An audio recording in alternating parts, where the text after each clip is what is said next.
Welcome to another episode of Talking Taste. We got a special guest. We got Willie Reed in the building today. Well, Yes, we got you outside today we at the outside. beach. We outside. You know, after a workout. You know, tell me a fun fact about Willie Reed, man.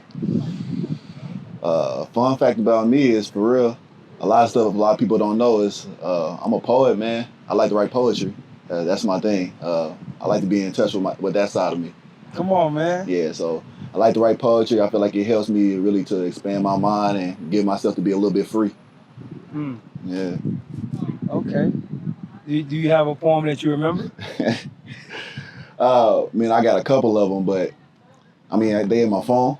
You know what I'm saying? But I really want one for my aunt, man. When she passed away in 2005, I got to read it at her funeral, and that was probably like my best one. You know what I mean? So off the top of my dome, I wrote so many that I don't really got off the top of my dome, but I definitely got them locked in my phone, man. They special to me too. Okay. Yeah. DJ, what's a fun fact about you, man? Fun fact about Willie Demon. We got too many fun facts, bro. But I love running outside. It's like a cool thing. Yeah, I like running outside. Like either I'm running outside every morning or I'm walking outside every morning. I have to do that. Probably. Is that a fun fact for you, or that's just something you just started? It's a fun fact because some people might not know that. Some people might not know that I like to just go out and I plan to walk and run, bro. I got you. But I gotta do it before I leave my crib. I have to. You gotta do something like that before you leave the crib. If I leave my crib and not do that, like I feel like my day gonna go how it's supposed to go. That'll work. What's the fun fact about you, Brandon? It's a lot of fun facts about me that people don't know. But one of them is that during my time in the NBA, before every game, after my pregame meal, I watched Coming to America. You know what I'm saying? I used to watch that, and it used to relax me, and I could usually just go to sleep. I wouldn't think about the game. You know what I'm saying? So that's a fun fact. You know. That's dope. For poetry, huh? So that Poetry. means you got bars, bro. I wouldn't say I have bars, but I feel like I could do a little something if I needed to. You know what I'm saying? Yeah, that'll work, man. I ain't like that. You heard any of my music, bro? I ain't. You need to go check my music out. You gotta send it to me so I can check it out. Especially for sure. if you're into poetry. You know, you should check it out, bro. Let me check it. What's your taste when it comes to music? It really just depends on the mood that I'm in, but for the most part, like if I'm getting ready for a game or something like that, like I gotta be hyped. I gotta have like some Dirk, some Future, something that's gonna get me like locked in to the point where I'm about to play aggressive. But you know, if I'm just chilling on the beach or something where I'm vibing, you know, I gotta get some R&B. I've been really locked in on that LMA, that EP. That's been dope. A little bit of Friday, he been dope, and that style of music. But for the most part, it's got to be like some Future, some Young Boy, something that's gonna get me really turned up to where ain't nobody gonna be able to mess with me when I'm on the court. Gotta have that. You know, like when I remember when I was young and I, you know, people would listen to crunk music. Like if I actually got hyped, I'd be so tired, bro. Cause I put so much energy into it. I don't know why I used to get so tired. So like, I always tried to stay calm so I wouldn't be tired. But I know a bunch of guys that used to, need to get hyped before the game. Gotta be. I mean, that's what you need from me in the game anyway. Right. For the most part, it's in spurts. You know, especially in the league, it was like what, 15, maybe 20 minutes a game. So like, I could be hyped like that, knowing that I'm gonna play 5 minutes at a time and just really just give everything I got. So plus, I gotta be that enforcer. So for sure. I gotta be locked in. Yeah. Guess what? And I'm listening to gospel before my song. Before my game, bro. Gospel song called Great Expectations. Every time. It's a hard song, yeah. Every game. Great Expectations. I didn't want to be all hype and crazy. I just like that. That would get my mind focused and just be like in a different type of element, different type of focus. See, that's that point guard mindset in you, though. Yeah. You know what I'm saying? We down there battling that paint. Yeah, nah, for sure. I had a teammate that he used to listen to gospel music before basketball game. Yeah, I just need to be in a little cool space. I'm ready to go, man. So you R&B, huh? No, not R&B. Um, he said Tim's. I listen to Tim's today. Like when I was playing, I like to listen to like, stuff that I could ride to, like just thought provoking music. But I just wanted to be like this before the game. Mm-hmm. Because like I'm already hyped. Yeah. It's just inside. When I hit the flow, you gonna know, like you gonna think I was listening to fucking Lil Jon or somebody. You know what I'm saying? But I like to conserve my energy, bro. You know what I'm saying? So when I do hit the flow, I got it. Yeah. You know what I mean? But I understand if you need to be hyped up and because some players, that's what they need. And they got energy all day. Yeah. You know what I'm saying? I feel like I was being off of some 5-hour energy or Red Bull every time I was on the court. You know what I'm saying? And that's just like my natural mindset, my natural game.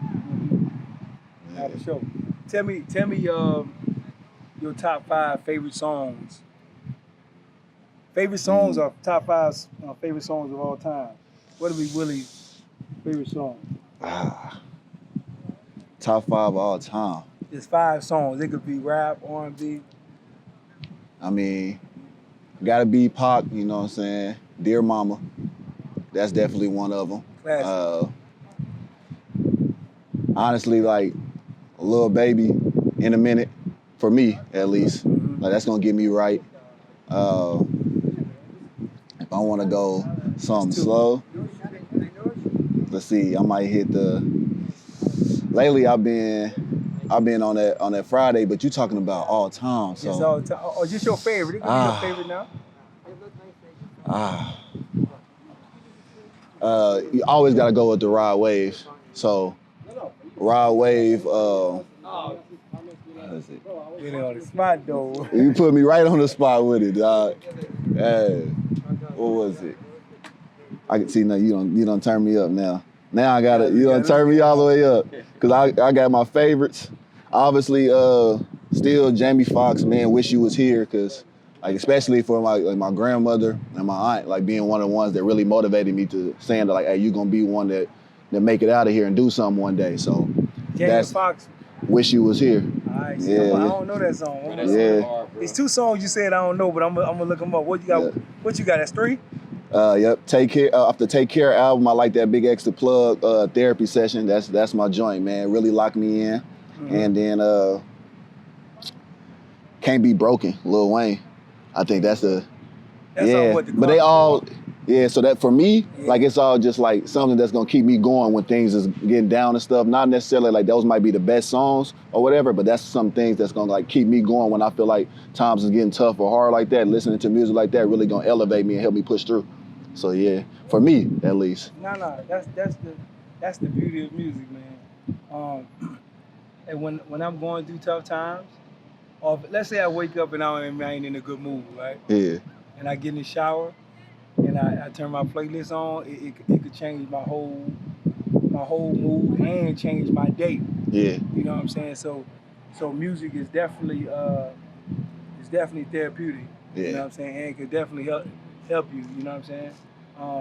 And if you think about it, that's how some of the greatest songs were created.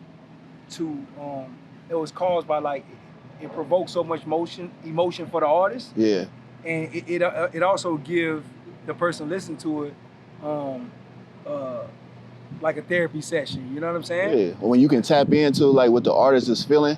You know what I'm saying? Like most of the time you see all these artists rapping about like, chains, jewelry and stuff like that, which is cool. Like everybody got motivation to try to get stuff like that and stuff, but not everybody got it, you know what I'm saying? But when you can really tap in with an artist that's why my favorite artist is really J. Cole, even though I didn't mention one of his songs. You know what I'm saying? I like the storytelling or something that you can really relate to, you know what I'm saying? Something like that. So when you can lock in with it like that, it make you feel a part of like them making their album and things like that. It makes you want to be able to buy more of their music, listen to more of their music.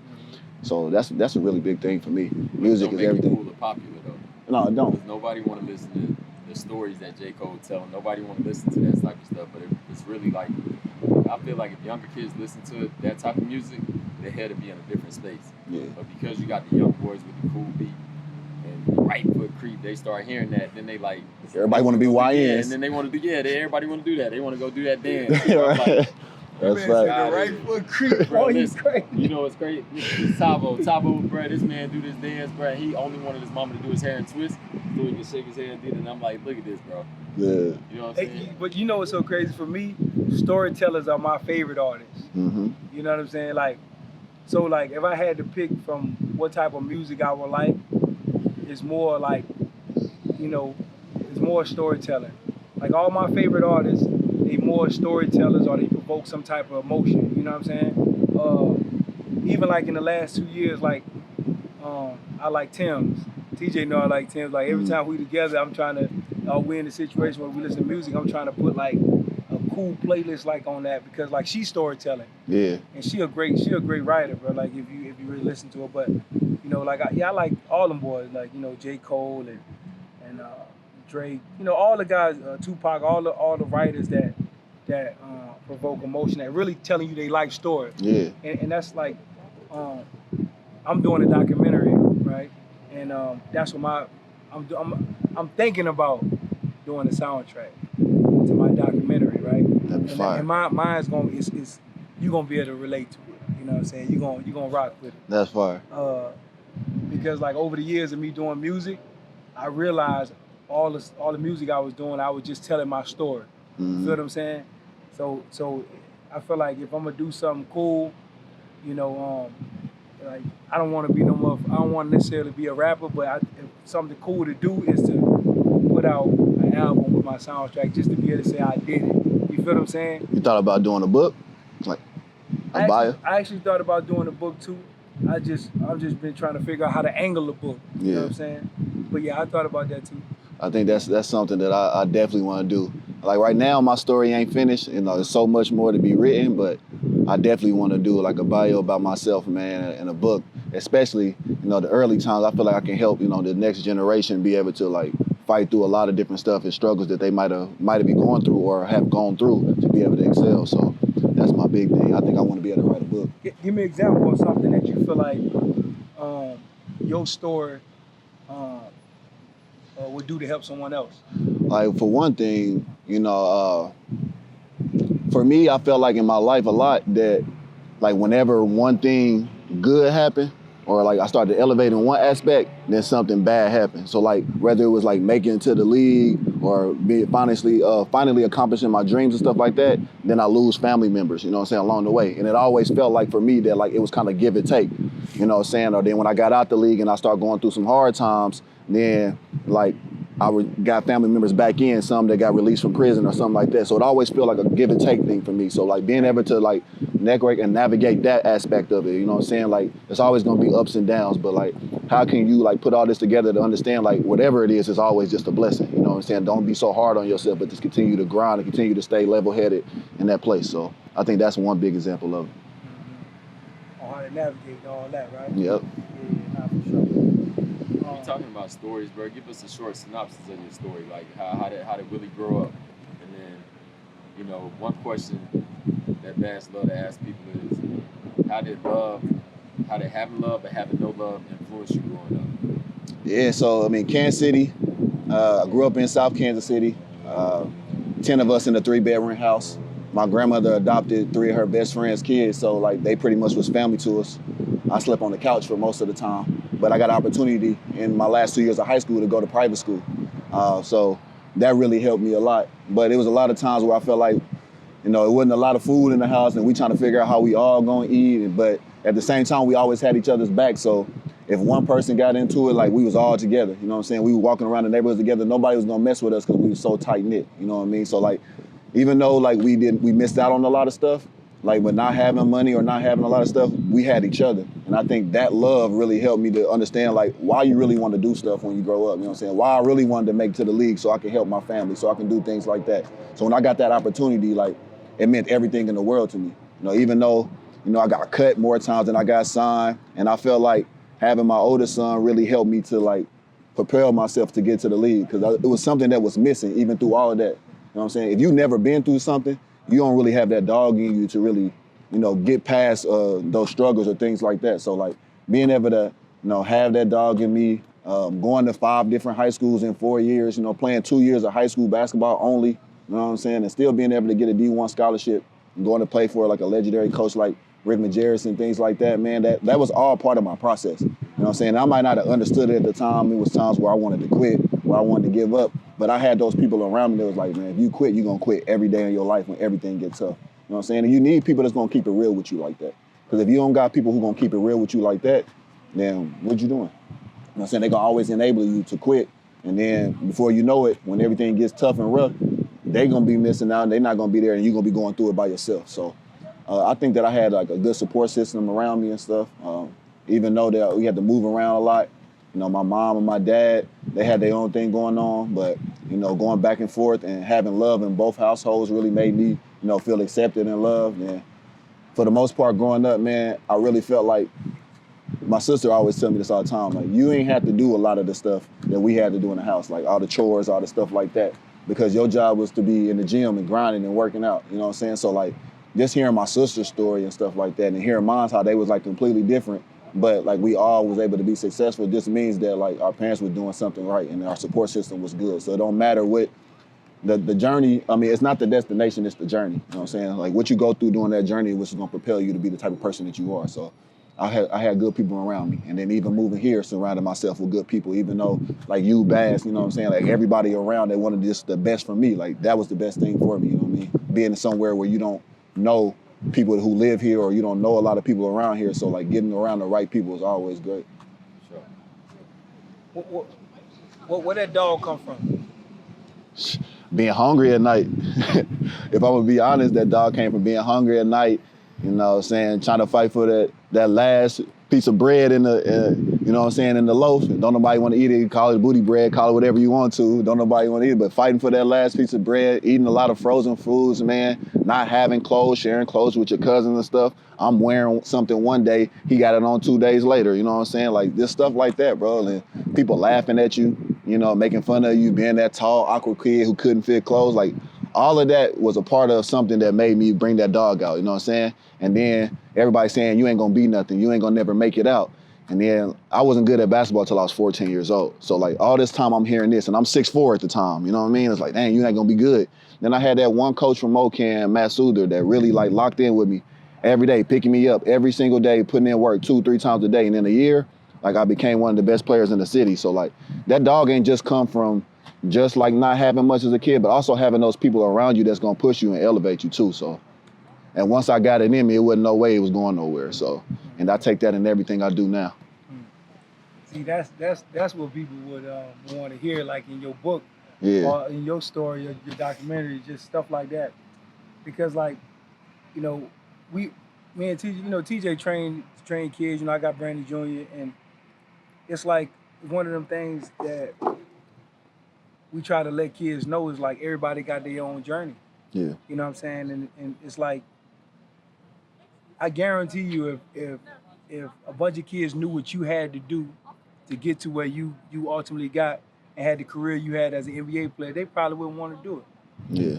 You know what I'm saying? Yeah. So it's one of them things where like a lot of kids want to be like the next kid, but like, nah, man, run your race, man, do your thing.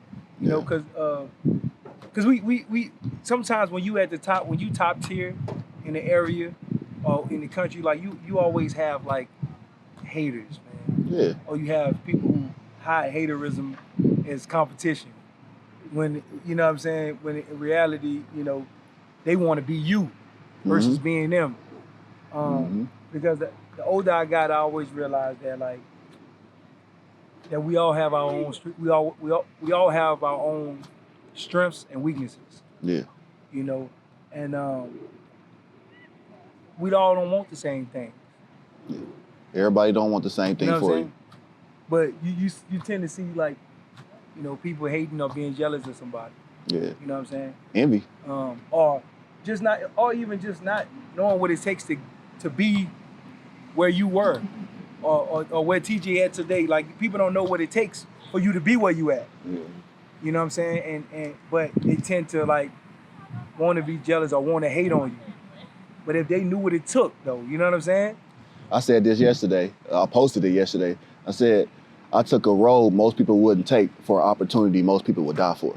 You know what I'm saying? And that's the tough part. Yeah. And the hardest thing to do every single day is to get up and grind and work out, but feel like you still in the same spot you was yesterday. Yeah. We just You know what I'm said saying? that, bro, me and Bass just talked about this yesterday. Because great minds think alike, dog. Yeah, bro. Because we were saying, like, bro, no matter how much, you know, the hardest shit to do is just to get up every day and work out. And let's say, like, if you're working on your body and you don't see no results, like the motherfucking scale might say something. The scale only say like you went down. You went down like 2 pounds, but everybody around you like, boy, you look good. You know, and you keep looking at the scale, but like, bro, like that's the thing, bro. You know what I'm saying? Like, and people don't realize, dog. Like, the hardest, like I say, the hardest thing to do is to do the same thing every day and not see any results and not get nobody saying good job. Yeah. Like, and like for you and June, like you in the gym with him every single day, right? I'll train him maybe twice or some shit like that. But then like somebody will see that and be like, boy, look at what you've been doing with June. I say, bro, man, that man with his daddy every single fucking day. Yeah. He's with his daddy every day, just like Nate with you every day. So all y'all doing is y'all making the foundation for whenever they go to UCLA or they go to Alabama or they go to wherever school they go to. But the shit gonna be so easy for them just for the foundation that y'all done put in them. You know what I'm saying? And I tell like even my parents now that I'm training their kids, bro, like little Dante is one that I like to give a reference to because he's always with his daddy just like y'all always with y'all kids, bro. And like me and Bass was joking about this. He's like, man, I guarantee you that man when he leave you, TJ, he going home and doing stuff with his daddy. Right? His daddy, they be out there in the driveway doing workouts and shit like that. But like that's like how kids become elite, bro. You don't just become elite by coming to me only 3 days and thinking that I'm gonna turn your kid into Michael Jordan. That shit ain't gonna happen. Right. If you're not doing something outside of what we doing, and then kind of just piggybacking off that and continuing that shit every single day, man, you can hang it up. You just building the foundation. That's it. You showing them the foundation. They got to put in the work the rest of the time. And that's the mindset you got to have. I actually told you that, the Michael Jordan thing. I remember that line. Yeah, but that's man, look, every time I give somebody advice, my advice don't come from me guessing. They always come from my life. They always come from my experience. You know what I'm saying? That's why I try to advise people on. But it was something that was said, man, TJ, well, you had a point, but you went all into some other stuff. I did, man. bro. I remember what you was talking. I did. It was right when we was talking about the weight shit, like when you gain, you working out every day and not seeing results. Okay, so the key to that Yeah. is just building, just having it being a habit. You know what I'm saying? So if somebody could ask me, like, so going work out for some people is hard. It ain't hard. It ain't hard to do for me because it's just part of who I am. Yeah. So a lot of stuff that I do is just a part of who I am. Versus like, now I may get up and down. I may feel some kind of way if I get on the scale and I ain't looking right. I ain't feeling, it's heavy. But I'm saying, like, for the most part, I ain't really tripping on that. Yeah. You know what I'm saying? It's just part of, I built a routine over the years and it's a part of who I am now. You know what I'm saying? So to be honest with you, like, yeah, it's just who I am, bro. Because I don't need to let you know that's what I do. It's just what I do. Yeah. You know what I'm saying? Yeah. But yeah, but the instant gratification thing is of this the generation we in where people kind of like they want to come to TJ's training, sign up, pay for their bread, and and then they want their kid to turn into like, the best player in the town, and that's not realistic. So yeah, they got to spend time with their parents, man. It's crazy. I have somebody that come to me, like if I was a trainer that only cared about bread, bro, you know how many clients I have that I'll sign up for 1 day or a 2 day or even a 3 day. Like I tell them, like when parents come, they say, hey, I want my son to train with you, and I want him to come to you once a day once a week or twice a week. I said, I'm gonna be honest with you. I said I can take your money and I can sign your son up, but it's not gonna make sense for you to do that. You're gonna be wasting your money. And I tell so many parents that, and I send them away. I'm like, bro, like there's somebody else that'll train your kid for that, but that's not what I'm here for. I'm here to get kids better, and I want to see results. And yeah, like the results ain't gonna come from being in here once or twice a week. Like it's just not gonna happen. You know what I'm saying? So yeah. But where did that work ethic come from though? Like, is that something like when you saying working out becomes a part of you? Is that something just like because you have been an athlete your whole life, so now it's being that? Because now after playing with Miami and I like realizing that weight and body fat once a week and all that stuff, like that became a part of me since then. So now like I see myself and I'll be like, man, like let's say after Thanksgiving and stuff, I'd be like, dang man, I done had me a couple, sweet potato pies and got me a little, I'm eating all good and stuff. Then I'll be like, dang dog, like I gotta get out here and get running and stuff because I don't want my body, I'm looking a little big right now, a little bloated, man. I can't be looking like that. Like that's just a mindset I have because like it was instilled in me then. Like is that something for you? For me, it just it started young. It started real young for me. I remember like it started young, but I got so many stories about it, Willie, bro. But it really just started me young. Just like let's say one time, like I had a friend of mine, kind of like me and TJ today, like where we used to, we used to train. Like we were both in high school playing basketball, and he was trying to go to college. Mm-hmm. I was trying to go to college, or I was trying to be, one of the top players in the country, and it's like I had to think about like what's the steps it was going to take for me to do that. Right. So once I set that as a goal, then it was like, okay, my AU coach told me what some of the things I need to do, so I started doing it every day. But what happened is this shit become a habit. It's a part of who you are. Like it's like this is what I do. Like just like my Brandon Jr. now, I was telling you earlier, like it's like almost like when you fall in love with something, you can't really go without it. Right. So for me, it's just like I kind of built a habit of going to the gym every day, and I was liking the results of it. Yeah. Then that's when I got addicted to this shit. Mm-hmm. And then it's like every level of basketball, I always needed to get better. Like I ain't never really walked in the door and was like, head and shoulders better than everybody. Right. I always had to get, each level I had to come in there, get in there and work and earn my way. So just from building habits of just working out, you just fall in love with it. Then now it's a party. You know what I'm saying? I just can't stop doing it. Or I just won't feel good. You know what I'm saying? You were just saying that because you were just saying like the instant gratification part of it, right? So it was like you said you fell in love with the results of it. Yeah. But what about like somebody who grinded but they don't see those results? Like how they gonna make that a part of like their routine or their everyday thing? You always see the results. It's just the reason why you don't really notice the results is because you're looking at somebody else. Mm-hmm. You always notice the results, man. You notice results. It's just that you ain't further along than the next person. You see what I'm saying? That's the shit that people be tripping on.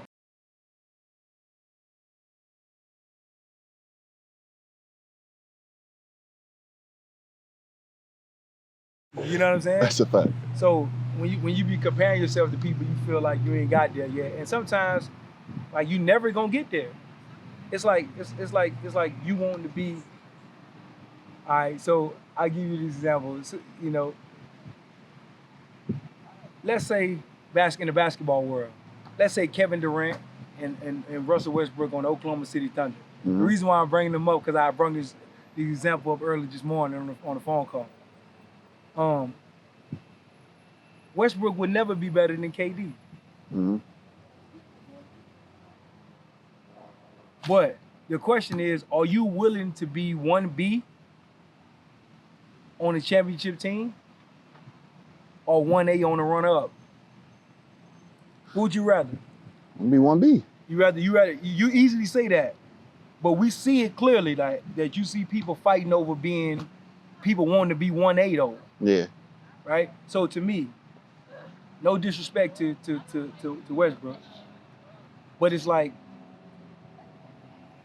cause I don't know the situation. I wasn't there, right? Mm-hmm. But I'm saying if you watch it, it's like, how come that didn't work out? Like why that didn't work out? Why y'all two had to move around so much? You know what I'm saying? Yeah. And to me, they had to be fighting each other. Yeah. And to me, Westbrook is the aggressive, bro, because he got that strong personality. But to me, it's like somebody got to be smart enough to understand who's 1A and who's 1B. So we win it all. So we win the championship. If not, we gonna fight over nothing. That should have been a conversation, though. I feel like that could have been had. Y'all went to the finals already, you know what I'm saying? Like, hey, look, if we just do this, like, we could take that next step. And for somebody who averaged a triple-double, like, and then you got a big-time scorer, I mean, it should work. I mean, I'm hoping, I seen this comparison today on Instagram, like, with Shea and Chet. Yeah. Like, you know what I'm saying? Like, I feel like it could work, you know what I mean? Like, it just, somebody got to give in. But I think like it's just a personality thing. You know what I'm saying? Like that's the main thing. But check it out. Though. It ain't the basketball. Just look at the big picture of it. Understanding who you are. We all know who we are now. Yeah. We could keep fighting for some other shit, but we all know who we are. So think about it. I seen KD say a quote where he said, they asked him about the D-Wade statue, bro. I'm asking about the D-Wade statue too. But it's like this. It's like, where they statue gonna be at? Where Westbrook and KD statue gonna be, bro? What team? Where they statue gonna be at? Okay, see. I ain't putting their statue there, bro. It's gonna be at OKC. Well, I wouldn't put their statue there, bro. Because like to me, they should have won a championship. They won a championship. I'm putting your statue there. Yeah. No. I got it. You feel what I'm saying? Yeah. But y'all ain't win no championship, and y'all been to 10 different teams, bro. But I'm saying that I'm just the point I'm just trying to make is. Hey, folks, we finished. Oh, my fault. Hey, it's all good. It's all good. Hey, y'all want to come and join us? Oh no, we stay. Look, so the point I was trying to make is that 1A, you shouldn't compete with each other. You got to know the big picture, right? Mm-hmm. That's what I'm trying to say. Like, so because like it's a lot, but it's to me it's like this. I'm gonna break it down. Like this.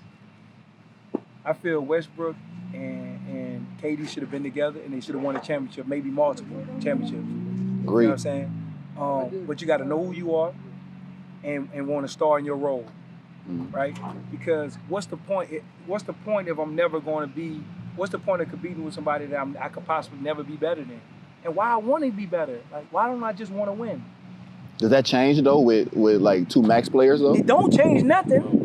But that's what I'm saying. It's all ego, bro. So like, but it happens. But the reason why I bring it up because it starts at the low level for kids, you know, or it starts when in a relationship with two people, like whether it's man or woman, you know, with your best friend. It's like people be competing for nothing. Like, why are you competing? At the low level though, I think it's more the parents though too. Those rides you have in the car on the way home. No, hey true. man, you know what I'm saying? We always talk about the car rides and the color of them Kyries. You understand this? You understand this later. But listen, dog. It starts with it starts a lot with how kids are raised too. Like Tabo right now, his teacher was like, "You guys are doing a really, really good job, man. Like he's my most respectful kid, and you know he's always really polite." And then you think about some other little kids, just be honest, they some little dickheads, bro. So if you raising your kid up to be like that and just let them do whatever, but shit's just gonna stick with them throughout their entire life. That's why it's important for the foundation of how you raise your kids, but you done raise them up really, really right, bro. Right. And then once you do that, then it'll stick with them as adults. And then they'll be like, oh man, I remember what my dad said about competing. Man, I don't need to compete with him. Hey, KD, man, you know what, bro? We don't need to be competing. Let's make this shit work so we can win the championship. Right. But this the thing though, T. It's like it's a catch-22 though. Cause look, your whole life you've been striving to be the best you can be. Mm-hmm. Mm-hmm. So you can't be mad at nobody for competing, trying to be the best you can be. But at some point, you got to understand who you are and your role in this situation. How can I maximize this situation? You know what I'm saying? That to me, that's the difference, right? So it's either we compete over nothing, or we compete over something, or we go together and win something. Mm-hmm. Either be runner-ups, or champions. Mm-hmm. And to me, legacy-wise, they win if they did it together because they both will have a statue out in front of Oklahoma City. They both will have at least 2 championships. You know what I'm saying? Kids will be trying to go over there. LeBron will probably have only 2, 3. Yeah. Steph probably only have 2. Yeah. KD and Westbrook will have 2, 3. You see what I'm saying? Mm-hmm. That's how it would be. But it's like that's why like you gotta commend LeBron because like you can say so many things about him, but he figured that part out. Him and D-Wade had to figure it out. Yeah. Right. So it's like after year 1. When they were runner-up. Exactly, right? They was runner-up, because I bet you the year 1, they was fighting over that. So somebody had to be the bigger person and said, man, you know what? Here, you take the keys. I'm gonna be your Robin. I'm gonna be Robin to you. And we all gonna eat in a major way. You know what I'm saying? Versus us fighting and we both lose in a major way. We still gonna have the money and all that stuff and whatever. But I'm just saying, D-Wade got a statue. LeBron's son is in the league with him playing. Like, some stuff you don't do if you don't do it the right way. You can't do it. You see what I'm saying? And even for like relationships with like, you know, with your girlfriend or something. Like, man, you gotta know your role too. Like you gotta know your role, your wife gotta know her role, and that's how that shit works. That's how y'all ball out and shine too. Mm-hmm. You know what I'm saying? You can't let outside influences mess with that either. You know what I'm saying? Like that's why that's why I had to bring up them two dudes, man, because like just to bring everything home and how, you know, how you look at things, you know, can dictate how successful you are. You know what I'm saying? Yeah. Shaq and Kobe. Same thing. Yeah, they made it work. Same thing. Yeah. But a lot of people don't look at stuff like that. But they get paid a lot of money to be like, you know, run organizations. You know what I'm saying? To bring a certain player and a certain personality in, and it don't even match. Yeah. You know what I mean? Yeah. But yeah, man, this is the kind of time I be on with. I be thinking like that, bro. But Hey, I like what you said about relationships, though, talking about outside influences. Yeah. You just think about, that goes with teams, it goes with everything, bro. And basketball teams. Yeah, yeah. Mm-hmm. Shit be cool, but outside influences, Yeah. your mom and your daddy telling you need to score more. Yeah. You need to do more. You need to be like this guy. Fuck up the whole vibe. Mm-hmm. Then in relationships, you and your wife, you and your girl, whatever, y'all might have some cool shit going on. But her homegirl telling her, man, you know, my husband, he does all this for me, he does this, that, and the third. Now your chick, she looking at, we going with the 80 and 20 that we talking about. This girl talking about how her man, oh, he take me out to eat all the time. Mm-hmm. But your man might be cooking for you all the time. But just because she said that my man take me out all the time, we're going out to eat at these nice restaurants, now you just missing the whole picture of your man cooking for you every single night. So I think like that's the thing in life, bro. Like outside influences can fuck up the whole vibes, and that goes for anything in life, bro. So you should never let that outside, whatever's outside, keep that shit outside. You should never let it come in your temple, bro. Mm-hmm. That's a fact. Yeah, you got. It's important to keep adding skills, because to me, what's been most fun for me, since not playing, is just being able to deal with different things in different ways. You know what I'm saying? Like when you playing, right? You know how you gonna take care of you. You know how, like, when tough times hit, what you would do. Mm-hmm. But when you trying to push somebody else, or when you gotta work with like your family, you gotta do different things. You know what I mean? You gotta have different skills. You see what I'm saying? Like you could yell and be mad at yourself, but you can't yell and you can't do that to your son always. You gotta be a Swiss Army knife. You gotta be able to do everything. You feel me? You know what I'm saying? Yeah. So that, like, for me, like I had to be able to adjust to things like that. You know, in order for me to be like, I feel like, to me, like, I can judge my success off that. You know what I'm saying? Like, you know, in the NBA, you know, we judge our success off of the game, how many points we had, or the win, or the new contract. Like I could gain my success off being able to handle situations better. Like instead of yelling, you know what I mean?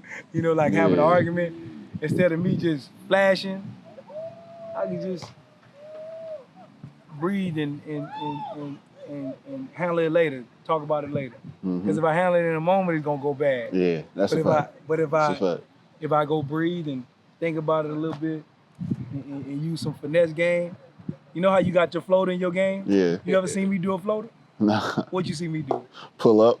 Pull up or tear the screws off that. Yeah, Jumanji like that. You know what I'm saying? So I feel like in retirement, and we're dealing with, you know, my son, family, even just people in general, I have to have a little bit more finesse. So, you know, I'm adding floaters to my game and shit. But like outside the basketball court, it's important for us to do that. You know what I'm saying? Because we'll walk around thinking like we know everything, and it's our way or no way. Yeah. You know what I'm saying? Nah, that's a fact.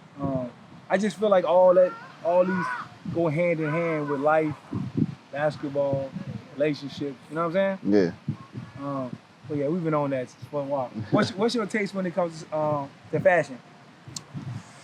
For me, I'm kind of laid back with my fashion, you know what I'm saying? And it really depends on where I'm going, you know. Sundays or some church, I'm still suit dude, you know what I'm saying? But for me, it's more so like, I think I've been on like the graphic tee type of thing still. I mean, I'm 90s baby, bro. I don't think it ever go nowhere. If they brought back tall tees and baggy jeans, I'd probably be back in there with my forces, you know what I'm saying? So I ain't really like too big on it. I mean, I've tried to get back on it, obviously after playing overseas and stuff. You kind of see a lot more stuff and things like that in the fashion aspect. And now you see in the league, but I do like watching like Shea come to games and stuff. Like I like that type of drip and stuff like that. But I'm just cool, laid back. I was one of them dudes who was probably wearing a sweatsuit to the game anyway. Cause I'm there so early. I'm there 3, 4 o'clock. Sure. You know what I'm saying? Sure. Yeah. But yeah, I ain't the fashion thing. I ain't like my dog over here. Popping out with the white, black checker, little fur and stuff. Look, put it on, dog. The lime green popping out the kicks and everything. I'm trying to get like my dog, but it's harder to find stuff too when you big like this too. Hey, but I'm a little nigga, you know, little nigga, I can dress and wear some shit now. If y'all try to wear that, man, we like, man, you don't want to take this shit off, bro. It goes both ways though. I ain't coming to the game like Coos though. Huh? You know, I ain't coming like Coos though. Coos a little different with the swag. I mean, everybody got their own way. You're just a little bit more creative. Yeah. Yeah, but yeah, everybody got their thing for sure. Yeah, for sure. But yeah, I ain't the fashion thing. I ain't like my dog over here. Popping out with the white, black checker, little fur and stuff. Look, put it on, dog. The lime green popping out the kicks and everything. I'm trying to get like my dog, but it's harder to find stuff too when you big like this too. Hey, but I'm a little nigga, you know, little nigga, I can dress and wear some shit now. If y'all try to wear that, man, we like, man, you don't want to take this shit off, bro. It goes both ways though. I ain't coming to the game like Coos though. Huh? I ain't coming like Coos though. Coos a little different with the swag. I mean, everybody got their own way. You're just a little bit more creative. Yeah. Yeah, but yeah, everybody got their thing for sure. Yeah, for sure. So tell me, let's talk about some stuff going on in the world. Tell me about D-Wade's statue. What you think about it? Hey, I'm a Heat lifer, dog, but I feel like it could have been a little bit more detailed for me personally, but it's supposed to be reliving the moment at the end of the day. So in a Hall of Fame career, what he did for the city and everything like that, man, I'm just happy that he got it up there, you know what I'm saying? At the end of the day, we know who it is. There's been a lot of statues in the world that don't really look like the person per se, but they said he had to approve of it during the process, so it must have been something of his liking. You know, as a fan though, so somebody I would have liked it to see like something good, like Dirk's, man. Dirk's is dope. Dirk in front of the American Airlines is dope. I would have liked to have seen something a little different, but at the same time, I'm just glad it's out there, dog. What do you think, T? Man, that shit don't look like it. Hey, I saw some shit that said it looked like when I don't know if I should say this, but when she keeps sucking, if after you done bust it, she keeps sucking. They say that's the face of nigga make. I said, God damn, bro. Hey, somebody told me that it looked like the Tin Man off the Wizard of Oz. Listen, bro. Oh, bro. It may look better close up. You think it look bad? You think it just look like that on pictures? I think close up, he got it look better, bro. Oh, I gotta pop up and go see it. I gotta go see it. Well, shout out to D. What's your take on it? Oh yeah, that's my take. My take is that maybe it looks better in person. Okay. You know what I'm saying? Yeah, maybe that. Cause maybe it looks better in person. Man. So do it look like him or not? I mean, it resembles him. It resembles him. You know what I'm saying? But listen, though, think about this. If people capture a moment of you like intense in the game, it might not look like you because you having like an out of body experience. Nah, that's a fact. So that's game like winner. He hopping on the you table. Feel me? Like he ain't looking like the suave D-Wade when he just, you know what I'm saying? Right.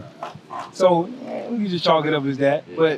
But he got a statue, man. That's legendary. You know what I mean? Nah, for sure. That's definitely big time. You think Bron get a statue in all 3 spots? Think he get one with Miami, obviously in Cleveland, but in LA too? He's gonna be pushing it. He's gonna be close. I don't know about how long he was in Miami for? 4? 4 years, 2 championships. Got a championship everywhere? I don't know, man. I don't know if that's necessary, but definitely am happy that D-Wade got one for sure, Yeah, man. for sure. And LeBron definitely needs one in Cleveland. So UD next then. I ain't saying all that, but UD definitely had a hell of a run. Yeah. I ain't never seen nothing like the UD run, man. Cause I don't know how, man, play for a team 10 years without playing. Like he ain't really play for 10, bro.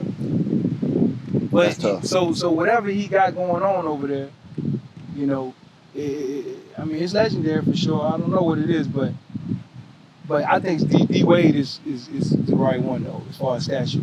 You got a story on that one. When I was there, before I even played for the Heat, I went to go play for them for Summer League. So UD was talking to us on the team and everything. So in Miami, most of the time we don't play out of bounds practice. And Pat Riley, Lonzo, they all sit on the sideline watching every practice. You know what I'm saying? So like you watch everyone. Every single practice. Damn. Okay. You know what I'm saying? Knee pads, every practice. Everything. You wait for that text to say no knee pads. That's how you know there ain't gonna be no contact. But you rarely get those. You know what I'm saying? So we coming in. He's talking to us at practice, and he was like, "Man, I made the team because." Long story short, he was like, "The ball was a loose ball going over there towards the table to Pat Riley and them, no out of bounds. He dove into the table, knocked them over and stuff, knocked the table over, saved the ball and everything. Which no out of bounds. I don't know why you dove for it anyway, but I don't care. UD dove for it, and." He's like, he ran into him, saved it. And he was like, they stopped practice. He was like, man, why you ain't stopped? He was like, shit, because I ain't hear a whistle. And they was like, ever since then, boom. They was like, that's the type of culture we want. That's the type of person we want on our team. So the little stuff like that, like hearing a story like that, especially for somebody like me who was like trying to get out the mud, you was like, oh man, like that's what it takes to make it. I mean, absolutely. He got cut before and then came back, you know, undrafted, 20 years with one team. That's a good one. Yeah. I mean, if I thought about what kind of impact UD have on the Heat and the reason why he played that long, I could see that. You know, I could kind of see what kind of guy he is. I remember when I used to go to when I used to play the Heat, we used to go to Chapel. Mm-hmm. So I know he you know he's a stand-up guy. I know when because we didn't bumped a little bit, so I know he ain't really ducking no smoke either. Mm-hmm. So like I just know. I kind of got a feeling of why they kept him there so long. So, and it's cool that he inspired you, because ultimately that's what it's about. Yeah. You know what I'm saying? Because we all need that one person to inspire us. You know what I'm saying? And it could be just something like that. Where it's crazy. I saw a post that said, "Life isn't about what you do as a person, but it's about who you inspire along the way." And that's like a big thing. Like, you ain't inspiring nobody and you only doing shit for yourself, then what did you gain out of life? If you ain't bring nobody with you and you say, hey, come on, let's do this. Like, if you ain't do that, then you're like kind of really like pointless, you know what I'm saying? Yeah. Because the inspiration go a long way, boy. You know what I'm saying? Because it's like if I impact you, you impact your group of friends, your son start impacting people, and it go crazy, bro. Yeah. So it makes sense, bro. Yeah. It makes a whole lot of sense. But yeah, shout out to them Heat boys, man. I know y'all had some battles. Yeah, we definitely had some battles. Like what's so funny? I seen the clip maybe like a month ago of me and UD with a little mix up when I was with the Celtics, because we had a bunch of battles. And that come with it. So yeah. Tell me this, what you think about this? What you think about Young Thug getting out of jail and Lil Durk going into jail? What you think about that in the rap world? I think it's crazy. You know, I seen the thing where they said 2024 the year for like, it don't even matter. Like, they gonna come get you if they gonna come get you. I'm glad Thug is out though. I mean, he's still 10 toes down in there, man. I know it had to have been tough, and he had some good people around him, you know what I'm saying? I hate to see Dirk going in too, you know what I mean? Like, hopefully everything ain't what it is, but because I want to see Dirk out, because he inspired a lot of people, bro. Not just like around the world, but especially in Chicago, you know, where it's hard to make it out. So I'm hoping that he's gonna be good, man. But Dirk cool, man. Plus Dirk can hoop, man. I like seeing Dirk in the gym and stuff, you know, and everything like that. I hope everything gonna be working though. I hope everything gonna be cool, dog. Do you think everybody owe Gunna an apology, because they were saying that he sold out? But one of the things that Thug said is that in his release that he wanted to be able to make songs with Gunna. So do you think that everybody owe Gunna an apology? But yesterday he said they not friends though. They not. So it's like he may want to work with him. I don't know. I think he kind of standing on what he was saying because he just said something come out yesterday. But I don't know. You never know. You think that's just simply because of the like how everything happened though? That why they not friends? Not necessarily like because don't nothing go down in Atlanta. I feel like without Gunna. You know what I'm saying? It's tricky, man. Yeah, So I'm gonna put it like this: that situation. I mean, without Thug. That situation that they was in is very, very tricky. Young Thug is lucky he got out of that situation. I'll be on my knees praying right now, thanking God, to be honest with you. 15-year probation. Huh? 15-year probation. Yeah. I'm cool with that. I'm just thanking God, and I ain't going nowhere near that life. You know what I'm talking about again. Yeah. So I'm happy for him, but it's tough to see the Dirt go through it. But it's one of them things, man. And once you make it out, bro, you can't go back and dibble and dabble in that. Yeah. Because it's nothing but trouble can come from it. You know what I'm saying? Nothing but trouble. No matter nothing. how you look at it. My thing used to be like, the only way I go back to home is to give back. Like when I go home, I used to have a funny little line that I used to say, but it's to give back and I'm out. Mm-hmm. So I'm do a little whatever in my neighborhood, give something back, and I'm gone. A week. Yeah, and Max. less than that. But because it ain't necessary to just spend time there that long. You ain't gonna do nothing but get in some trouble. Yeah. Unless I'm going for the football game. No, I'm saying you could go home, but I'm talking about where you actually grew up at. Oh yeah. And how you move when you was a young boy. You know what I'm saying? Yeah. You just can't do that. I mean, I don't know how your neighborhood. Even those same people though, you know what I'm saying? Like I don't really rock with the same people, but for the most part, I just rock with my family growing up. You know what I'm saying? Because everybody didn't want to be in the gym. Some people want to be on the block. Some people want to be in the streets. I want to be in the gym. Mm-hmm. You know what I'm saying? So like, I lost a lot of friends because they were like, oh man, you acting different. No, I ain't acting different, bro. I'm just trying to go somewhere. For sure. You know what I'm saying? Do something different. For sure. What do you think about President Trump being president? It is what it is, dog. I mean, at the end of the day, man, my life is the same, bro. It don't change, but I'm just hoping that like everything don't just go in reverse. You know what I'm saying? Like I just want to just keep elevating as a country, bro, and hopefully he can do something different. But I was talking to my cousin about this. It's crazy, like. It don't matter, like, if you got a lot of money, you can pretty much be whatever you want to be. You can be a felon to be president. You know what I'm saying? And that's not no knock on it, but I'm just saying, but then there's people who get out of jail who felons but have a hard time just even getting a regular job. You know what I mean? So it just be kind of hard for me to see. Like, I'd like to see something like that. If you're going to be a president that has went through that, like, find a way to help some people that, been through some stuff. You know what I mean? Right. Sure. What you think, T? About Trump being president? Make America great again. Look, what's crazy, bro? My mom was so mad, bro. Like me, I feel the same way you feel. Like my life it's not gonna change my life at all, bro. And I just stay in my lane, bro. I don't get into politics. I don't get into all that, bro. Like wherever they want, like cool, like yeah, like wherever y'all want. Yeah. You know what I'm saying? But I'm not getting into that. Like it's not a thing for me to even want to talk about that. My mom was mad, and I'm like, all right, well, you can look at the stuff that Trump did, or you can look at stuff that Kamala said. Like, you can always depict bad things about each person, but it's just how you feel or who you want. So it's like whatever, man. Ain't nobody gonna be perfect. Yeah, but it ain't bothering me, bro. Like, whoever's the president, they the president. Whoever they pick, cool, bro. Like, is it love or respect for you? What you rather, love or respect? I'd rather have genuine love because there's gonna be some people that don't respect you just because they got some type of bad mindset about you or what they might have heard or something like that. So I only want the people that I want my circle. If they love me and they feel the way, I can keep going every single day. If you don't care about me, I don't care. But from that circle of people, would you want love, I love you relationship, or I respect you relationship? What would you want? I feel like you really can't have one without the other, though. How can you really love somebody if you don't respect them? You gonna say you love them? What? Is love just because you've been around them your whole life? But that ain't really love. That's just I mean, I you used to could being give, a. I mean, if we sit here and think about it, you can think about all kind of I love yous, but not I respect you. Because if you respect somebody, there's some things you don't do. Yeah, that's a fact. You see what I'm saying?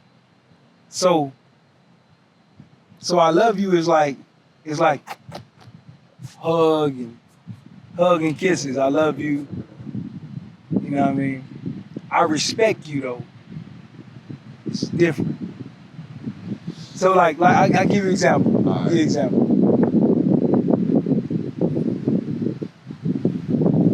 I respect you. I'm not about to argue down about something. Say you got a relationship, you and your wife or something. I respect you relationship. She not arguing you down about nothing. She may not agree with you all the time, but she ain't arguing you down. Because think what happens if we argue about 5 topics and we continue to do that? We're gonna have some You problems. gonna have some problems. But you love me though. I love you, baby. But we arguing I mean, about when you say it like that, I know, though, that's why I you know what I'm said. saying? Then like you would rather have like the respect in it. You know what I'm saying? The I'm respect saying aspect of you it. don't got to, but I'm just saying. when you bring it like in that fold and that mindset, Yeah. but like the way that I was thinking about it is that like I feel like you can't have one without the other, but because you gonna respect somebody, but What if you about- love somebody and you respect them, which means you ain't gonna say a whole bunch of stuff. And even like if I love you and you going through some stuff, or somebody say something to you disrespectful, like or you wrong, I ain't gonna like bring it up to you or do it right there. I'm gonna back you up even if you wrong. But then when we get home, because I love you, I'm gonna wait till we get home and be like, hey, that was messed up, like that was wrong. You know what I'm saying? Okay. So you see how you can make up stuff on, Yeah. on with the versus the I love you and I respect you, because if I love you, think about the thing about you love somebody but you will cheat on them, or you love them but you'll steal from them. Yeah. You know what I'm saying? So yeah, like that. Yeah, for sure. Respect, dog.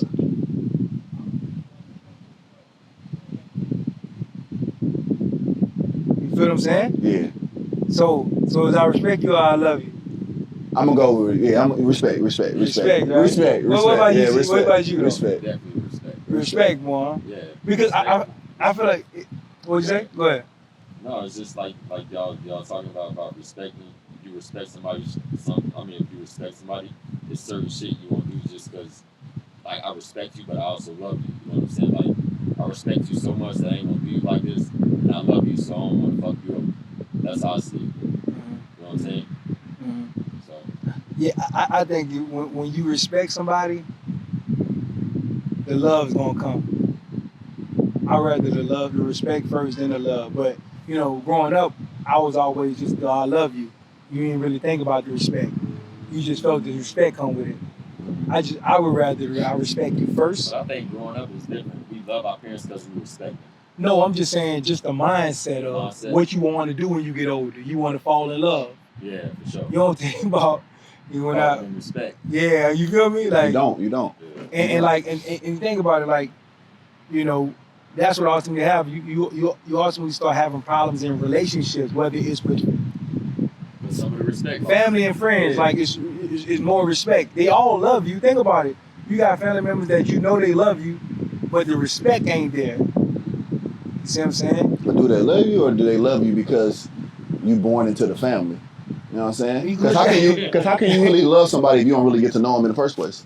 It's all kind of stuff like that. But yeah. So yeah, in that aspect, respect. Respect, bro. I feel like love get thrown around a lot. Like, man, I love you. I mean, think about Instagram right now, right? Yeah. You can go on Instagram and you can see all types of whatever. Chicks can post whatever because they don't respect themselves. Or they don't respect their man because they post certain shit. But if you respect your man and certain stuff that you won't post, yeah, out of respect. Yeah. You know what I'm saying? Because that's always a thing. Like, when we see stuff on Instagram, or a chick shaking her butt or something like that, everybody like, oh, she don't respect herself. Yeah. She don't respect that. How she posts, man, she don't respect that man, bro. You can't post this if you respect it. Right. Shit that you wouldn't do because you respect it. You feel me? Yeah. Now we talking. Now You see what I'm saying? Okay. Because because the love you part is this, right?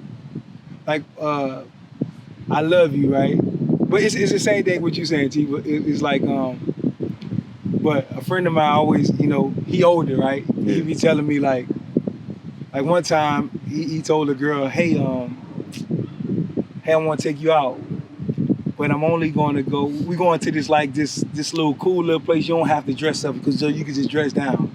And she got mad at him, like, you ain't gonna tell me what to wear. You know what I'm saying? And she got mad. He got mad at her for not not wanting to do what he say. And my thing was like, hey, look, Dan, look.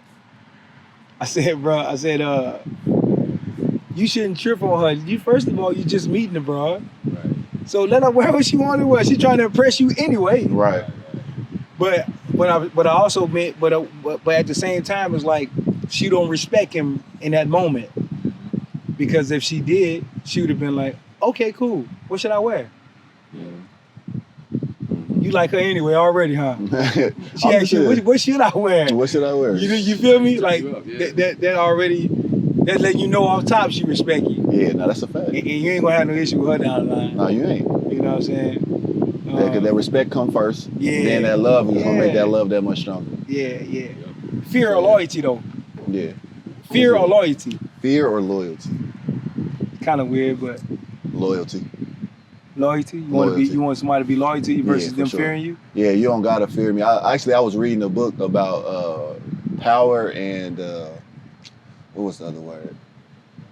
Basically, it was about like if you raising your kids or something like that. Like you want to raise them so like that they gonna be fearful of you, so that they won't make a mistake. Because at some point they gonna get to the point to where they gonna feel rebellious and they gonna buck up to you. Absolutely. Or do you want them to just like be able to just like do it because Pop said it and I respect them in that aspect and things like that. So I think I'd rather have loyalty, you know what I'm saying, than for you to be fearful of me.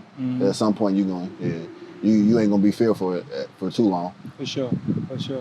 And it's the same thing. It's the same thing when I was telling you, like when you're a dad, like you never done it before. So, some things you're gonna have to be better at it. You're gonna have to add skills to yourself. You know what I'm saying? You feel like no matter what I tell my kids, you're gonna do it. Right. You know what I'm saying? But sometimes you gotta tell them in a different way. Sometimes you gotta be creative in how you get them to build a great relationship with them. Yeah. Over just do this and do that, or don't do this, don't do that. You know what I'm saying? Yeah. Being forceful in it. You know what I'm talking about? Yeah. So but yeah, so that's cool. So loyalty. What's your fear or loyalty? Go ahead. What was you saying? No, I was about to say fear or loyalty. Yeah. Oh, for me? Yeah. I'd rather somebody be loyal to me versus being afraid of me. But think about this though. So I listen to Joyce Myers a lot, right? And Joyce Myers. Yeah, she a dope pastor, but she talks about. I mean, it was a situation where she was talking about kind of like how us as dads, we're kind of like how God is to us versus like us being like a God to our kids, right? So we gotta have that fear of like, damn, I don't want to do certain shit just because, man, I want to live right, I want to do right. But then like when we mess up, it's not like God is just like this big God like saying, man, you're not mine anymore. You terrible. Like he kind of like just looking out for us. So like when you telling June, man, don't drink and drive. If there's a situation, he'll know he don't drink, but June, don't drink and drive. It ain't that you want him to be fearful, or you just tell him that because you like, man, I want to look out for you. You know what I'm saying? So like, it's like we want to basically, bro. Like God is like when we do stuff, he like, man, damn, why he did that, man. I'm just trying to look out for him. I want him to have a good life, a good successful life, rather than, if we go drink and drive, so many different things can happen. We get into an accident, or we get mad and get road rage, and somebody shoot and kill us. And God is not this big God that's like looking down on us like, man, don't do this. I don't want you to do this type of stuff. She just was explaining it like, it's kind of like how we are with our kids. Like we telling our kids, we're giving our kids instruction because we don't want them to go down certain paths. We don't want certain things to happen to them. You know what I'm saying? Yeah. So I think that's kind of like a way to look at it. So it's like you're not necessarily fearful, but it's more so like being self-aware and conscious of what my mom and dad told me, and I don't want to go out there and I don't want to upset them. That's a good one. Yeah. That's a good one. Being conscious about it. Yeah. Yeah, that's a good one. Because like my dad was like, he used to always tell me like, TJ, I'm not gonna we talk like best friends, bro. He's like, man, I'm not gonna always be with you. I'm not gonna always be able to call you. You're not gonna always be able to call me. And I was like, that shit kind of scared me. So then, like, if I'm at a party, you know, I'm thinking about that. Even though my dad's still alive, it was just like, man, what did my dad say about, you know, drinking and partying and staying out too late? Like, I had to make the decision to be like, okay, I remember these conversations with my dad, and I'm like, now I don't want to upset my dad, and I don't want nothing to happen, so let me just go ahead and be, you know, go to the crib or, you know, go shut the shit down. But if I ignored those talks and if my dad never planted that seed in my head, it would never be a thing. So that's why it's important for us as dads just to plant that seed and like make sure we always tell our kids like, bro, it's not that I'm gonna be mad at you, but it's more so I'm mad about what can happen to you. You know what I'm saying? And I just want the best for you, and I don't want you to ruin like all the blessings and all the things that God got in store for you just by you not listening to me. That's why I always tell you, bro, you gotta listen. Listen to what daddy telling you. That's a skill though. Listening is a skill. Yeah, that is yeah. Listening is a skill. But I'm just saying how your dad you know explained it to you. Yeah. His reasoning for it versus like a lot of times like, you know, as a parent you ain't explaining it to your young kid like, don't do that. You saying don't do that because I'm gonna beat your ass. That's how most parents say it. But my dad's telling me like, because I don't want nothing to happen to you. Like, I don't want you to go down some of the shit that I done did. So, but I'm saying like most parents don't necessarily break it down. Want to explain to you. Like just listen. Yeah. You understand? Sure. But I'm saying the skill, but if you keep doing that as a parent, it's gonna come off as being forceful, and it's gonna come off as you putting fear in them. Yeah. You understand? They're gonna be rebellious. And they're gonna be rebellious versus telling them, giving a reason why to make you think. Yeah. And my dad loved me, bro. Yeah. You know what I'm saying? My dad care about me. He ain't just trying to tell me not to do it and trying to yell at me and scream at me. He actually care about my future. He care about my life. You know what I'm saying? That's a fact. But you gotta give it to him like that. Got to. You know. And like you always say, bro, either you gonna listen or life gonna teach you. Yeah, that's a fact. You know what I'm saying? That's your thing. Yeah. You know? So. I tell my boys this all the time. I said, man, you don't like, especially when it's something that you already made that mistake in. You know what I'm saying? So like, you ain't got to make the same mistake that I made. I already made it for you. You know what I'm saying? Right. But sometimes they feel like they got to go through it to see it for themselves, which is a hard part as a parent because you don't want to see your kid go through that. Right. But sometimes, especially if it ain't something that's like gonna be detrimental, you got to let them go through it. You know what I'm saying? You got to let them grow and understand that, and then that's gonna be the point to where they be like, all right, so when my dad's saying something about this that's real serious, maybe I should listen to him this time because when it was about this, I ain't listening. I had to go through it myself. I don't want to have to go through that again. So it's kind of like a balance thing where you got to kind of really live with it. No, true. It is a balance thing. It's one of them things where you got to understand that you can't protect them from everything. Mm-hmm. That's basically what you're saying. Exactly. You know what I'm saying? Some stuff, and TJ see me in the gym with Junior like this. He see me. It's like what I look at when it comes to my son. It's like, the same thing you say. It's just it's more about just trying to have them experience less negativity as possible, or going through tough times as possible. But some of the shit they got to learn on their own, period. Because you had to learn. Yeah. And the shit made you who you are. Mm-hmm. You know what I'm saying? Like the same for me. Like some of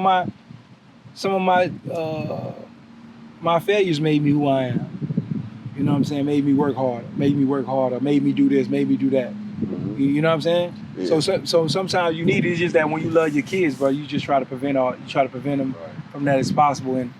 And like if you're not aware, it could be a negative, bro. Yeah. You know what I'm saying? I said that because I was talking to my son about it. I was like, bro, like for me, trying to get to the league, I had to do it and want it for a different reason. Yeah. Like, so we grinding so hard to try to, provide stuff for our kids, man, so that they don't have to go through the same stuff we go through. But sometimes we bubble them and shelter them, you know what I'm saying? Yeah. And you still got to make them, you be like, all right, I made it because I had to go through this, and that, but you got everything you want. So your reasoning and everything has to be different than mine. Sure. You know what I'm saying? So it's some stuff I'm gonna be able to give you examples of, but it's some stuff you're gonna go through on your own because as a kid, I didn't have what you have, so you going through it a different way than I'm going through it. You know what I'm saying? So like, just trying to find that, Love. Yeah. Once they fall in love, it's a wrap. There's nothing you can do. That's the common denominator, the love. Like all of our struggles, bro, we all grew up the same type of way. Everybody in the hood trying to make it out. Yeah. All of our kids living nice as hell.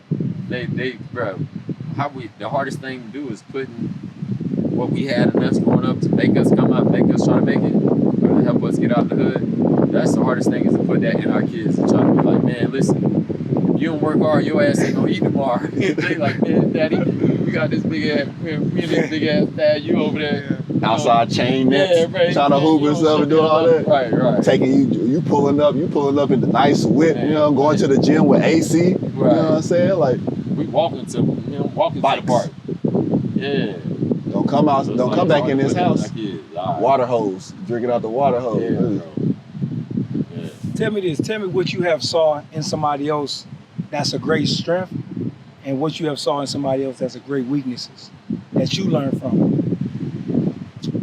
So I feel like what I saw from like growing up with my mom is like was a great strength. You know, she kind of really taught me like you can't make no excuses for nothing. You know what I mean? Like she had me. She was 15 years old. You know what I mean? So like grinding, going to work, having to leave school, working every single day, never complaining about it, trying to make a way for us every single day. And despite how hard things got, she just kept waking up and doing it every single day.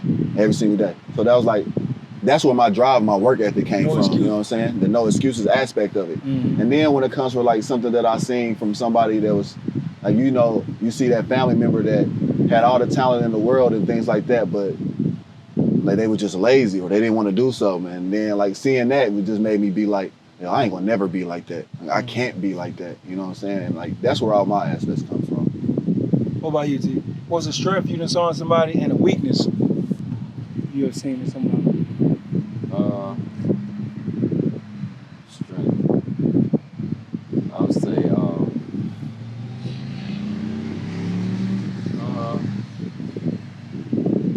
say, I could say my mom as well, bro. I seen my, I'm gonna use my mom and my dad. You know, I love both of them to death, but I seen how my dad used to put my mama through so much shit, and she never let that affect her, bro. She never let that affect the way she loved me. She never let that affect the way she raised me. And that was a strength. Like, most women didn't have that. Normally, they'll take that out on their kids and treat their kids a certain type of way because they see, you know, they like, damn, I had a baby from him, and they start treating their kid like the dad. I seen that be a thing. You know, so that was a strength that my mom had, just being able to raise me and help. You know, I was my parents were separated since I was young, but she never, she could have easily talked shit about my dad, and she never talked bad about me. It's just from what I seen him do. You know what I'm saying? And she could have been like, nah, you're not going to stay with your dad. He used to put his hands on me. He used to do this, that, and third. And she like, when I was like, Mom, I want to go stay with my dad. Okay, cool. And that's a strength. Because she never, you know, most moms, I just saw this shit the other day where it talked about how moms impact their kids so much just by, they do it in sneaky ways. Like if I say, Mom, I had so much fun with my dad, man. He took me to do this, that, and the third. We went to the park. You know, he went and got me some food. Man, I had a great time. Oh, he took you to, what kind of food did you get? Oh, I had pizza. What? You ate pizza? He didn't take you to your favorite, get your favorite sloppy Joe. He didn't take you to do that? Yeah, but I still had fun. And what park did you guys go to? Well, we went to the little park around the neighborhood. Oh, well, he didn't, he didn't take you to like a theme park. You know, you barely see him. And then so now the kids start thinking that like, damn, I mean, you're right. Like, like it's just negatively impacting her kid to where like the shit that dad doing for him, and he might be doing the best that he can do, but the shit that he doing for him, the mom is just negative, like using choice words to make the kid be like, man, I ain't fucking with my dad. And then the weakness that I seen in a person was, I seen my dad just, man, his weakness was women. You know what I'm saying? That was like, and that was a thing, like, and that fucked up our family growing up. So now, like, we talk about generational curses. That's one of the things that I wanted to make sure I try to break, and I'm trying my hardest to break that shit, because that's like, that was always a thing. And Baz be laughing when I talk about generational curses, but that shit be real, because my dad had a bunch of women. My uncle Melvin, my uncle, like, all of my uncles, bro, they thing was having a bunch of women, and a bunch of women, and I seen that growing up. And then even my grandma, bro, she had like a bunch of dudes, so it was all from that side. But I look at my mom, she never stepped out on my dad from what I could see. She always was just like, yeah, she'll tell me to this day, TJ, I love your daddy so much. And I used to always be like, why are you doing this? Like, like, she's like, that was the only man that she could see herself marrying, but she built up enough strength to be like, man, fuck it, I'm out. So that was the strength I saw in my mom, and the weakness that I saw in my dad, bro.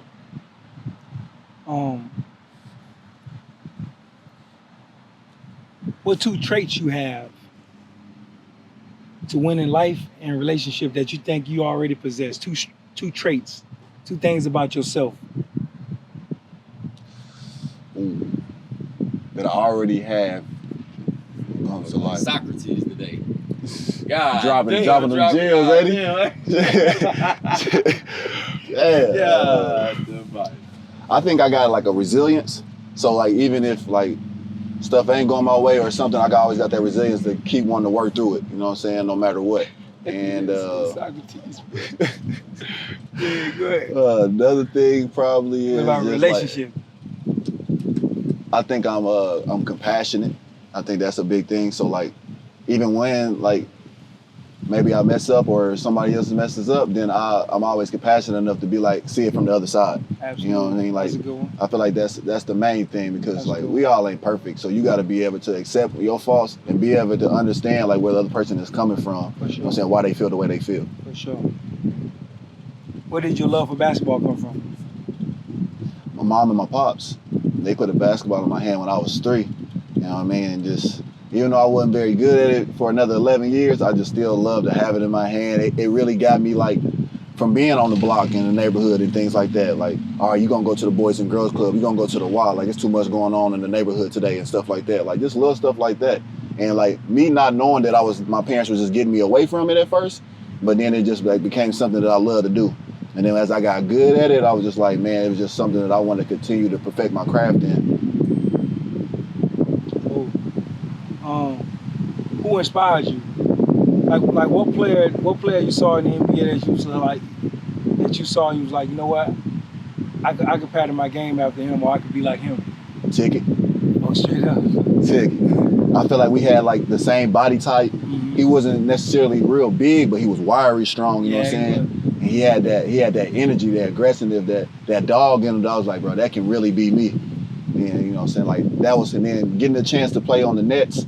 Like the year before I got cut, but he was there in training camp and working out with him just in the morning, bro. Just seeing like even at that age, like how he grind, how he working, it's still the same thing, bro. That was so inspiring to me, man. Mm-hmm. He definitely one of the great one to be around. Yeah, for sure. Memorable game or moment of your NBA career. Most memorable moment was taking the floor in December 4th. You know what I'm saying, 2015, my NBA debut. I think that was the most memorable moment. And then like memorable game, would be like I played against the Suns. I had my first like 2018 game, you know, my second start. And I think like that's when I was like, man, like I can do this, you know. And it was against Tyson Chandler. Like he had 20 and 22, but it was just like, man, like I can compete at this highest level, and my game translate as much as everybody said it did. Sure. What are some of your favorite teammates and why? Who are some of your favorite teammates over the years and why? One of my favorite teammates is Rodney McGruder. Like a lot of people don't really know about him, but like his work ethic. I mean, I watched him. He made the team because he broke the conditioning test record with the Heat. And anybody who know the Heat training camps know that that's a tough thing to do. So just watching him like compete and stuff like that was good. And then James Johnson. James Johnson is a real one for real. Like you always hear all these stories about James and stuff like that, and rightfully so. But like he always gonna take care of you. If you rock with James, like he gonna take care of you. You always gonna have your back. He gonna be there when you need him. For him, and then Patrick Beverly. Pat Bev is like he one of those ones too, and he don't care. He gonna pop his shit. He don't care who there. He gonna do what he gotta do. So like having people like that and teammates like that kind of helped me to build myself too. So like those are the 3 people for real. Cool. Rob with my high school. Yeah, right. Yeah. I was just talking to somebody about that. I forgot who I was talking about. Your homeboy that you said they had come to the runs that one time. Yeah, that's who it was. You love to win or hate to lose? I think I hate to lose. Hate to lose? Yeah, I hate to lose, but I do love to win because sometimes let me take that back.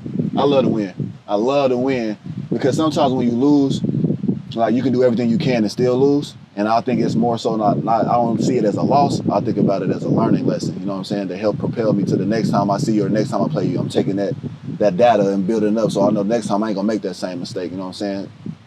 T, what'd you say? I love to win. If you was putting together, so you and TJ, right? I want y'all to put together y'all a starting five of all times, but y'all gonna compete against each other. All right, you All go. right, I want to see who get the first the best team. First, I'm gonna go with Positions though. yeah, point guard. We're going point guard first. All right. Point guard. I'm gonna go with Jason Kidd. All right. Point guard, I'm gonna go Magic. Okay. Shooting guard, Kobe. Actually, Jordan. I'm going Kobe. I was gonna go Kobe for my 3-man. I'm going Kobe. Can I put Kobe at the 3? He got Kobe. You can't use the same people. Fuck.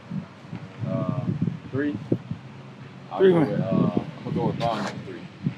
All right. So at the 3, I'm gonna go with KD. Okay. At the 4. This is gonna be the change. This gonna determine who gonna win it. This is gonna determine. I'm gonna go with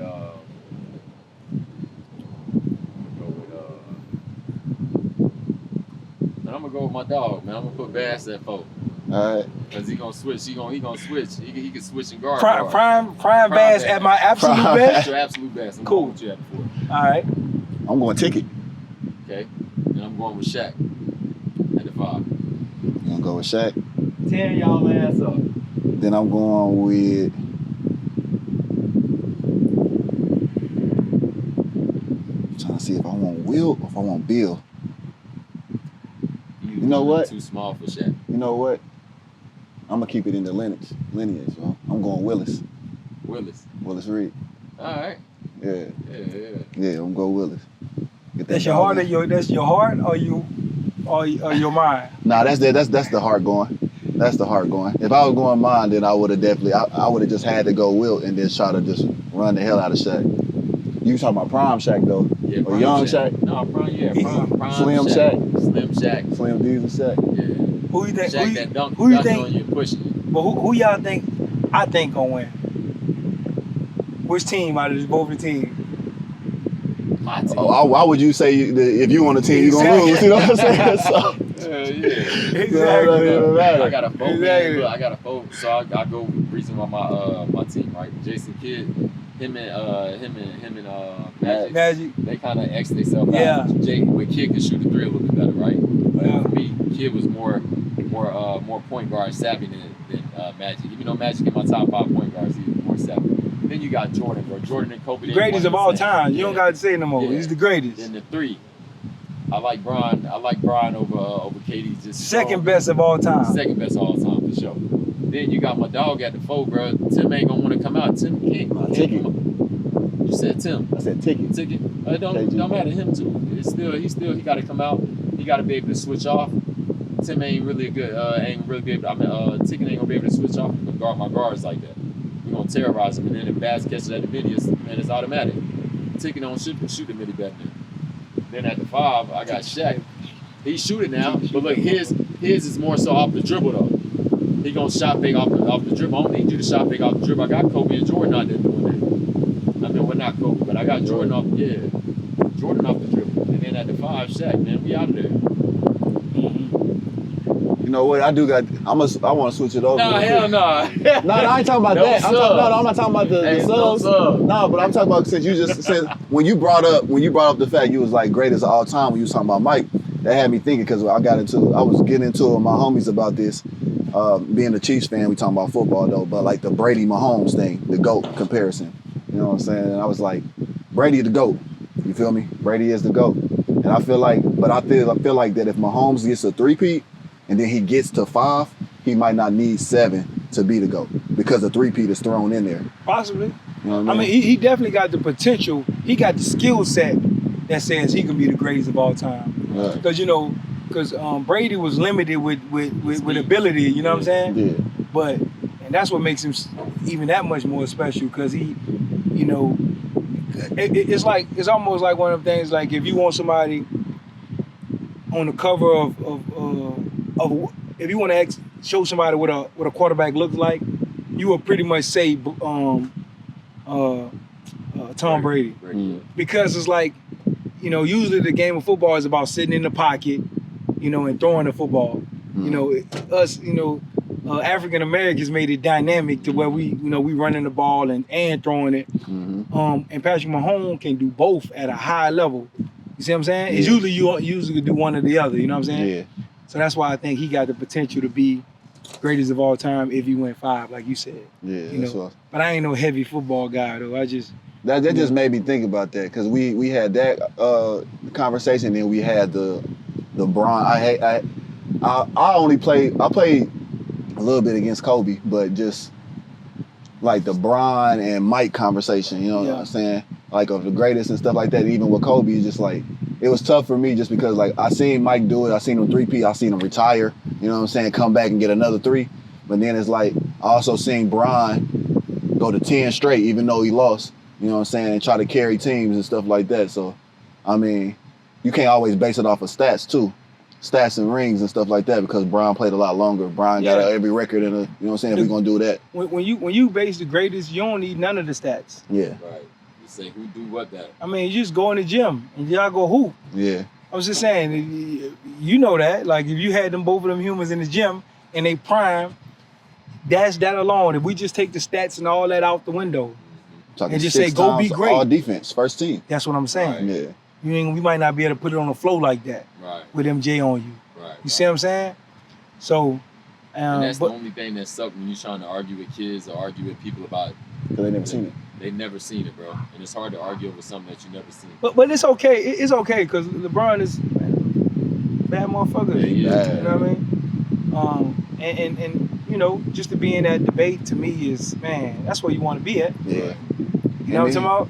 And Mike, he's still grabbing his kicks, bro, off the store, wearing it with jean clothes. It's part of fashion too.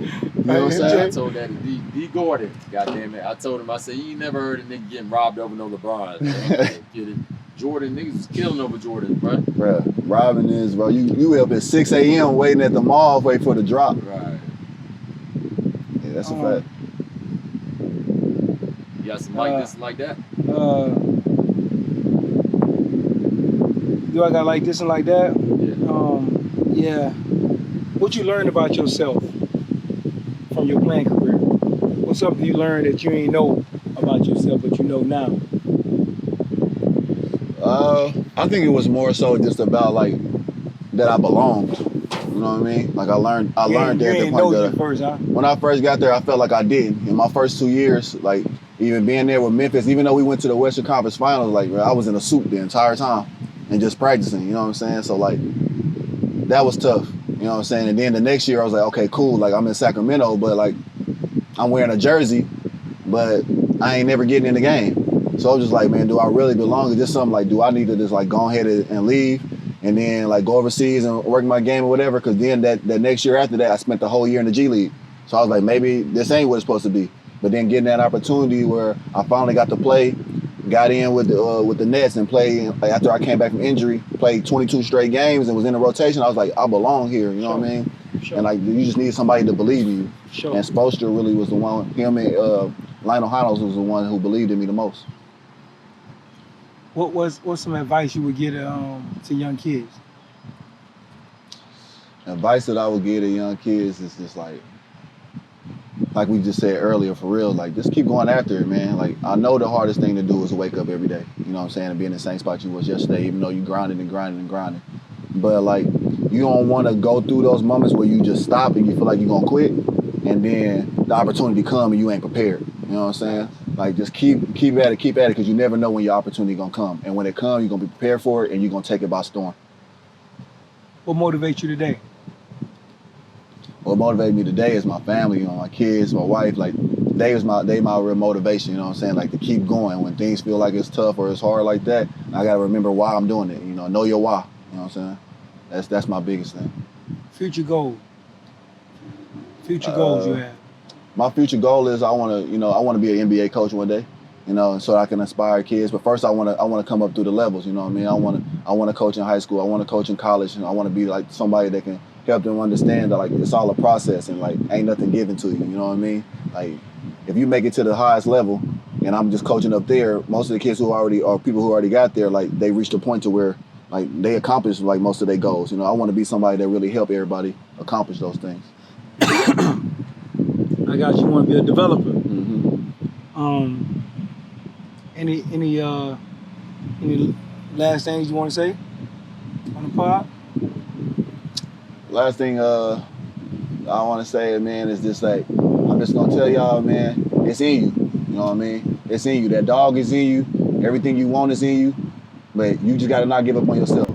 Find that hunger, find that aggression, find those people around you that's gonna help motivate you and encourage you to be great, man. Get great people around you, man, and do what you are meant to be. Be what you meant to be, man. You know what I'm saying? Like, what's a star without dark skies? You know what I'm saying? You're gonna go through it. But on the other side of that, man, it's elite. So be you. Till next time.